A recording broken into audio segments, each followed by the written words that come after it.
ಎಲ್ರಿಗೂ ನಮಸ್ಕಾರ. ನೀವು ನೋಡ್ತಾ ಇದ್ದೀರಾ ಟಿವಿ ವಿಕ್ರಮ. ನಾನು ಮುಮ್ತಾಜ್ ಅಬ್ದುಲ್ ನೆಲೆಡ್ಕ.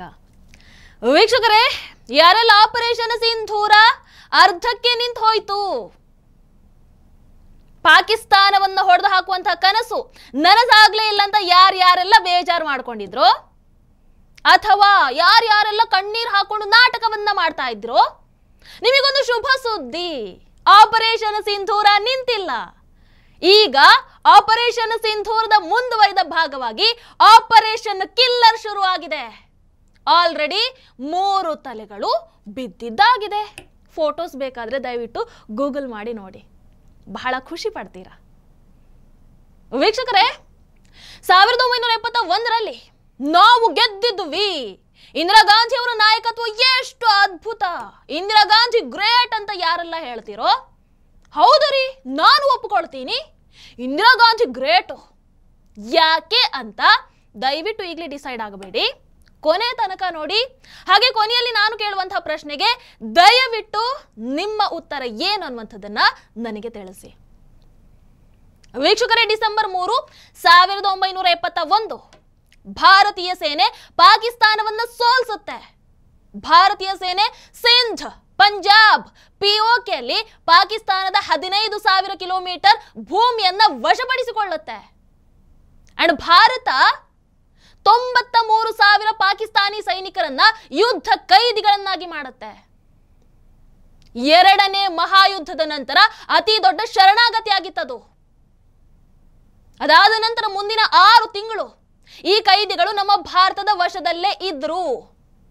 ಇವನ ವಶಪಡಿಸಿಕೊಂಡ ಪ್ರದೇಶಗಳು ಕೂಡ ನಮ್ಮ ಭಾರತದ ನಿಯಂತ್ರಣದಲ್ಲೇ ಇದ್ದವು. ಎಷ್ಟು ಕಾಲ? 6 ತಿಂಗಳುಗಳ ಕಾಲ.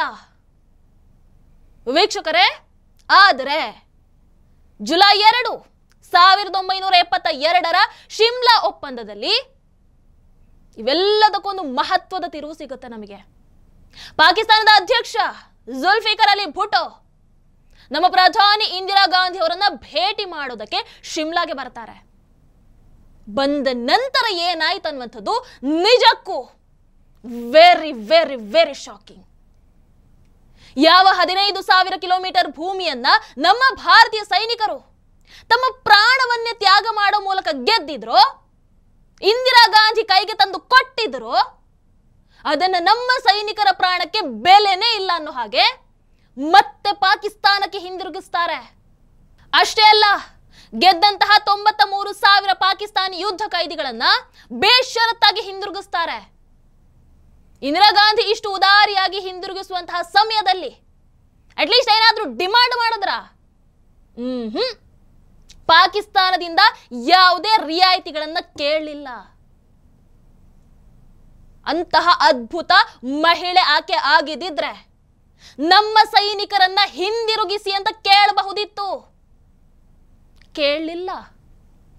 ಲೈನ್ ಆಫ್ ಕಂಟ್ರೋಲ್ ಅನ್ನ ಅಂತಾರಾಷ್ಟ್ರೀಯ ಗಡಿಯಾಗಿ ಗುರುತಿಸುವಂತಹ ವಿಚಾರವನ್ನ ಕೇಳಬಹುದಿತ್ತು, ಮಾತಾಡಬಹುದಿತ್ತು. ಇಲ್ಲ, ಅದೂ ಇಲ್ಲ.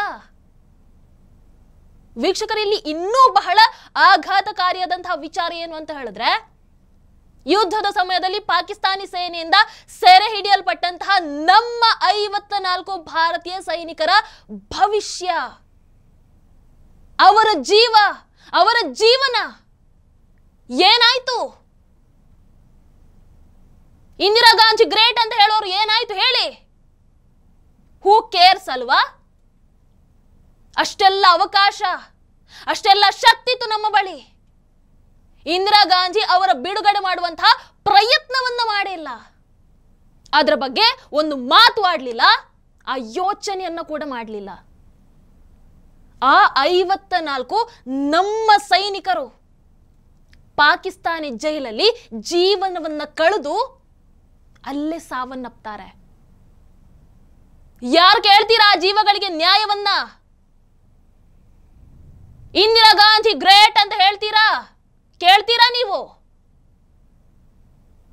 ವೀಕ್ಷಕರೇ, 1971ರ ಯುದ್ಧದ ನಂತರ ಆ ಪರಿಸ್ಥಿತಿ ಆಗಿರಬಹುದು, ಆ ಸಮಯ ಆಗಿರಬಹುದು, ನಮಗೆ ಪಿಒಕೆಯನ್ನ ಈಸಿಯಾಗಿ ಮರಳಿ ಪಡೆಯೋದಕ್ಕೆ, ಪಾಕಿಸ್ತಾನವನ್ನ ತಟಸ್ಥಗೊಳಿಸೋದಕ್ಕೆ ಅಂಡ್ ಬಹಳಷ್ಟು ದೀರ್ಘಕಾಲದ ಸಮಸ್ಯೆಗಳನ್ನ ಬಗೆಹರಿಸೋದಕ್ಕೆ ನಮ್ಮ ಭಾರತಕ್ಕೆ ಒಂದು ಸುವರ್ಣ ಅವಕಾಶ ಆಗಿತ್ತು. ಆದ್ರೆ ಆ ಅವಕಾಶವನ್ನ ನಿಮ್ಮದೇ ಇಂದಿರಾ ಗಾಂಧಿ ಅವರು ಅತ್ಯಂತ ಸುಲಭವಾಗಿ ಕೈ ಚೆಲ್ತಾರೆ. ಕರೆಕ್ಟು, ನೀವು ಹೇಳಿದ್ದು, ನಿಮ್ಮ ಇಂದಿರಾ ಗಾಂಧಿ ಅವರು ಬಾರಿ ಗ್ರೇಟು. ಕೆಲವರ ಆರೋಪದ ಪ್ರಕಾರ ಆ ಸಂದರ್ಭದಲ್ಲಿ ಹೊಸದಾಗಿ ರೂಪುಗೊಂಡಂತಹ ಬಾಂಗ್ಲಾದೇಶದ ನಾಯಕ ಶೇಖ್ ಮುಜಿಬುರ್ ರೆಹಮಾನ್ ಅವರನ್ನ ಸುರಕ್ಷತೆಯಾಗಿ ಇಟ್ಕೊಳ್ಬೇಕು ಅಂದ್ರೆ ಅವರ ಮೇಲಿನ ಕಾಳಜಿಗೋಸ್ಕರ ಇಂದಿರಾ ಗಾಂಧಿ ಅವರು ಆ ರೀತಿಯಾಗಿ ಮಾಡಿದ್ರು. ಅಂಡ್ ಇನ್ನೊಂದಷ್ಟು ಜನರ ವಾದ ಏನು ಅಂತ ಹೇಳಿದ್ರೆ, ಪಾಕಿಸ್ತಾನದ ಜೊತೆಗೆ ಶಾಶ್ವತ ಶಾಂತಿಯನ್ನ ಕಾಪಾಡುವಂತ ಉದ್ದೇಶ ಆಗಿತ್ತು, ಹಾಗಾಗಿ ಆ ರೀತಿಯಾಗಿ ಮಾಡಿದ್ರು. ನಿಮ್ಮ ಇಂದಿರಾ ಗಾಂಧಿ ಅವರು ಶಾಂತಿ ಮಂತ್ರವನ್ನ ಜಪಿಸಿದ್ರಂತೆ. ಪಾಕಿಸ್ತಾನ ಶಾಂತಿಗೆ ಜೈ ಜೈ ಅಂತ ಹೇಳ್ತಾ ಕೂರ್ಲಿಲ್ಲ. ಶಿಮ್ಲಾ ಒಪ್ಪಂದ ಆಗಿ ಸ್ವಲ್ಪ ಸಮಯ ಅಷ್ಟೇ. ಅವರ ಶಾಂತಿ ಹೇಗಿತ್ತು ಅಂತ ಹೇಳಿದ್ರೆ, ಖಲಿಸ್ತಾನ್ ಚಳುವಳಿಯಂತಹ ಭಾರತ ಪ್ರತ್ಯೇಕತಾವಾದಿ ಚಳುವಳಿಗಳನ್ನ ಅದೇ ಪಾಕಿಸ್ತಾನ ಪ್ರಚೋದನೆ ಮಾಡುತ್ತೆ. ಪಾಕಿಸ್ತಾನ ಅವತ್ತಿಂದ ಇವತ್ತಿನವರೆಗೂ ಭಾರತಕ್ಕೆ ಬಗೆದದ್ದು ದ್ರೋಹನೇ. ಕರೆಕ್ಟು, ನಿಮ್ಮ ಇಂದಿರಾ ಗಾಂಧಿ ಅವರು ಬಾರಿ ಗ್ರೇಟು. ವೀಕ್ಷಕರೇ, 1971ರ ಯುದ್ಧದಲ್ಲಿ ಅಫ್ಕೋರ್ಸ್ ನಮ್ಮ ಭಾರತ ಗೆದ್ದಿತ್ತು. ಆದರೆ ಶಿಮ್ಲಾದಲ್ಲಿ ನಡೆದಂತಹ ಮಾತುಕತೆಯಲ್ಲಿ ನಮ್ಮ ಭಾರತೀಯ ನಾಯಕತ್ವವನ್ನು ವಹಿಸಿದ್ದಂತಹ ದಿ ಗ್ರೇಟ್ ಇಂದಿರಾ ಗಾಂಧಿ ಅವರು ಸೋತು ಆ ನಮ್ಮ ಗೆದ್ದ ಯುದ್ಧವನ್ನ ಸೋಲಿಸ್ತಾರೆ. ಶಾಶ್ವತ ಪರಿಹಾರವಾಗಿ ಬದಲಾಗಬೇಕಾಗಿದ್ದಂತಹ ಆ ಕ್ಷಣ ನಮ್ಮ ಭಾರತದ ಪಾಲಿಗೆ ಕೈಯಿಂದ ತಪ್ಪಿ ಹೋದಂತಹ ಅವಕಾಶವಾಗಿ ಬದಲಾಯಿಸ್ತಾರೆ ನಿಮ್ಮ ದಿ ಗ್ರೇಟ್ ಇಂದಿರಾ ಗಾಂಧಿ ಅವರು. ಅಂಡ್ 1971ರ ಆ ಕಥೆ ಡಿಸೆಂಬರ್ 16ಕ್ಕೆ ಕೊನೆಗೊಳ್ಳಲಿಲ್ಲ. ಜುಲೈ 2, 1972 ಅಂಡ್ ಅದರ ನಂತರ ಕೂಡ ಮುಂದುವರಿತಾನೆ ಇತ್ತು. ಆ 1971ರ ಯುದ್ಧದ ಪೂರ್ಣ ಸತ್ಯವನ್ನ ಮುಖ್ಯ ವಾಹಿನಿಯಲ್ಲಿ ರಾಜಕೀಯ ನಿರೂಪಣೆಗಳಲ್ಲಿ ಸತ್ಯ ಹರಿಶ್ಚಂದ್ರನ ಮೊಮ್ಮಕ್ಕಳನ್ನ ಹಾಗೆ ಆಡುವಂತಹ ಇದೇ ಕಾಂಗ್ರೆಸ್ ಪುಂಗೋದ್ರಲ್ಲಿ ಎಲ್ಲೂ ಕಾಣಿಸೋದೇ ಇಲ್ವಲ್ಲ. ಯಾಕೆ? ಹೌದು, ಅವತ್ತು ನಮಗೆ ಮಿಲಿಟರಿ ವಿಜಯ ಸಿಕ್ತು, ಆದ್ರೆ ನಮ್ಮ ನಾಯಕತ್ವ ಸೋತಿತ್ತು. ನಿಮ್ಮ ಇಂದಿರಾ ಗಾಂಧಿ ಸೋತ್ರು. ನಿಮ್ಮ ಇಂದಿರಾ ಗಾಂಧಿ ಸೋತು ನಮ್ಮ ಭಾರತವನ್ನ ಸೋಲ್ಸಿದ್ರು. ಇದನ್ನ ಯಾವ ಎಡಚರ ಕೂಡ ಮಾತೇ ಆಡಲ್ಲ, ಬಾಯೇ ಬಿಡಲ್ಲ.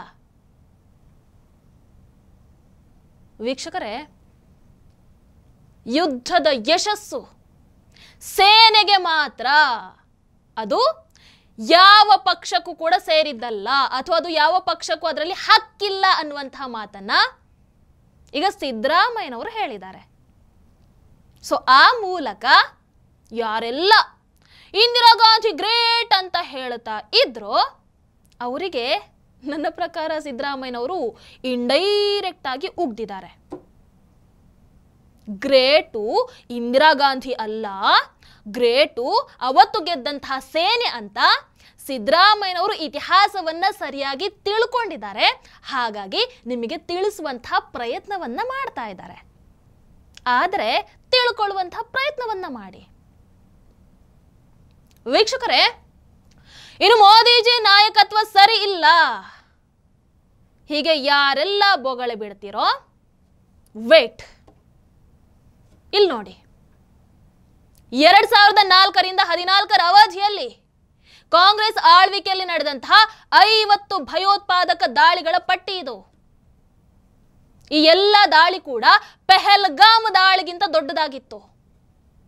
ನಿಮ್ಮ ಕಾಂಗ್ರೆಸ್ ಒಂದೇ ಒಂದು ದಾಳಿಗೂ ಕೂಡ ಸೇಡನ್ನ ತೀರಿಸಿಕೊಳ್ಳಿಲ್ಲ. ಅಯ್ಯೋ ಸೇಡ್ ಬಿಡಿ, ನಿಮ್ಮ ಕಾಂಗ್ರೆಸ್ ಪಾಕಿಸ್ತಾನದ ದಿ ಮೋಸ್ಟ್ ಫೇವರ್ಡ್ ನೇಷನ್ ಅನ್ನುವಂತಹ ಆ ಸ್ಥಾನಮಾನವನ್ನು ಕೂಡ ಹಿಂದಕ್ಕೆ ಪಡೆಯುವಂತಹ ಯೋಚನೆಯನ್ನ ಕೂಡ ಮಾಡಲಿಲ್ಲ. ಒಂದು ಗುಂಡು ಕೂಡ ಹಾರಿಸಲಿಲ್ಲ. ಇದು ಕಾಂಗ್ರೆಸ್ ಮತ್ತು ಪಾಕಿಸ್ತಾನದ ನಡುವಿನ ಪ್ರೀತಿ ಪ್ರೇಮ. ನಿಮ್ಮಂಥವರು ಮೋದಿಜಿಗೆ ಬುದ್ಧಿ ಹೇಳಕ್ಕೆ ಬರ್ತೀರಾ? ನಾಚಿಕೆ ಆಗಲ್ವಾ ನಿಮಗೆ? ಅವರ ಹೆಸರು ತೆಗೆಯುವುದಕ್ಕೂ ಯೋಗ್ಯತೆ ಬೇಕು. ಅಂತಹ ಯೋಗ್ಯತೆ ಇಲ್ಲದವರು ಬಂದು ಮೋದಿಜಿಗೆ ಯುದ್ಧ ಮಾಡೋಕ್ಕಾಗ್ಲಿಲ್ಲ ಅಂತ ಪುಂಗ್ತಾರೆ. ಕೇಳಿಸ್ಕೊಳ್ಳಿ, ಆಪರೇಷನ್ ಸಿಂಧೂರ ಮುಗಿದಿಲ್ಲ, ಆಪರೇಷನ್ ಕಿಲ್ಲರ್ ಆರಂಭ ಆಗಿದೆ. ನೋಡ್ಕೊಂಡು ಖುಷಿ ಪಡಿ. ಈಗ ಏನ್ ಹೇಳ್ತೀರಾ ಮೋದಿಜಿಗೆ? ಅಂಡ್ ಮೊದಲು ನಿಮ್ಮ ಕಾಂಗ್ರೆಸ್ ಜೊತೆಗೆ ಹೋಗಿ ಕೇಳಿ, ಅವತ್ತು ತಿಂಗಳಿಗೆ ಒಂದು ಭಯೋತ್ಪಾದಕ ದಾಳಿ ಯಾಕೆ ಆಗ್ತಾ ಇತ್ತು, ಯಾಕೆ ಅಷ್ಟ ಆಗ್ತಾ ಇದ್ರು ಕೂಡ ಒಂದು ಗುಂಡು ಸಮೇತ ಹಾರಿಸಲಿಲ್ಲ ಅಂತ. ಯಾಕೆ ಕಾಂಗ್ರೆಸ್ಗೆ ದಮ್ ಇರಲಿಲ್ಲ ಅಂತ ಕೇಳಿ. ಯಾಕೆ ಪಾಕಿಸ್ತಾನದ ಮೇಲೆ ಅಷ್ಟು ಪ್ರೀತಿ ಅಂತ ಕೇಳಿ. ಆಮೇಲೆ ಮೋದಿಜಿಯವರನ್ನ ಪ್ರಶ್ನೆ ಮಾಡೋಕೆ ಬನ್ನಿ. ವೀಕ್ಷಕರು, ಈಗ ನೀವೇ ಹೇಳಿ, ಇಷ್ಟೆಲ್ಲ ಕೇಳಿದ ಮೇಲೆ ಇಂದಿರಾ ಗಾಂಧಿ ಅವರ ಶಿಮ್ಲಾ ಒಪ್ಪಂದ ಅನ್ನುವಂತಹದ್ದು ರಾಜತಾಂತ್ರಿಕ ಮಾಸ್ಟರ್ ಸ್ಟ್ರೋಕ್ ಆಗಿತ್ತೋ ಅಥವಾ ಐತಿಹಾಸಿಕ ಬ್ಲಂಡರ್ ಆಗಿತ್ತೋ? ಇವತ್ತಿನ ನಮ್ಮ ಭಾರತಕ್ಕೆ, ಇವತ್ತಿನ ರಾಜಕೀಯ ವ್ಯವಸ್ಥೆಗೆ, ಇವತ್ತಿನ ರಾಜಕೀಯ ವಾತಾವರಣಕ್ಕೆ, ನನ್ನ ಭಾರತಕ್ಕೆ ಇಂದಿರಾ ಗಾಂಧಿ ಅಂತಹ ದೇಶವನ್ನ ಬಿಟ್ಟುಕೊಡುವಂತಹ ನಾಯಕಿ ಬೇಕಾ, ಅಥವಾ ಸಂಪೂರ್ಣವಾಗಿ ವಿಭಿನ್ನ ದೃಷ್ಟಿಕೋನವನ್ನು ಹೊಂದಿರುವಂತಹ ನನ್ನ ದೇಶಾನೇ ಮೊದಲು, ನನ್ನ ದೇಶಾನೇ ನನ್ನ ಸರ್ವಸ್ವ ಅಂತ ಬದುಕ್ತಾ ಇರುವಂತಹ ಮೋದಿಜಿ ಬೇಕಾ? ನಿಮ್ಮ ಆಯ್ಕೆನ ದಯವಿಟ್ಟು ಕಾಮೆಂಟ್ ಮೂಲಕ ತಿಳಿಸಿ. ಕಾರ್ಯಕ್ರಮ ಇಷ್ಟ ಆದರೆ ದಯವಿಟ್ಟು ಲೈಕ್ ಮಾಡಿ, ಕಾಮೆಂಟ್ ಮಾಡಿ, ಶೇರ್ ಮಾಡಿ. ನಮಸ್ಕಾರ. ಟಿವಿ ವಿಕ್ರಮ, ದೇಶ ನಿಮ್ಮ ಕೈಯಲ್ಲಿ. ಈ ಕಾರ್ಯಕ್ರಮ ನಿಮಗೆ ಇಷ್ಟ ಆಗಿದ್ದಲ್ಲಿ ಲೈಕ್, ಶೇರ್ ಹಾಗೂ ಕಮೆಂಟ್ ಮಾಡಿ. ಟಿವಿ ವಿಕ್ರಮದ ಕಾರ್ಯಕ್ರಮಗಳನ್ನು ನಿರಂತರವಾಗಿ ವೀಕ್ಷಿಸಲು ಸಬ್ಸ್ಕ್ರೈಬ್ ಮಾಡಿ, ಬೆಲ್ ಐಕನ್ ಒತ್ತಿ.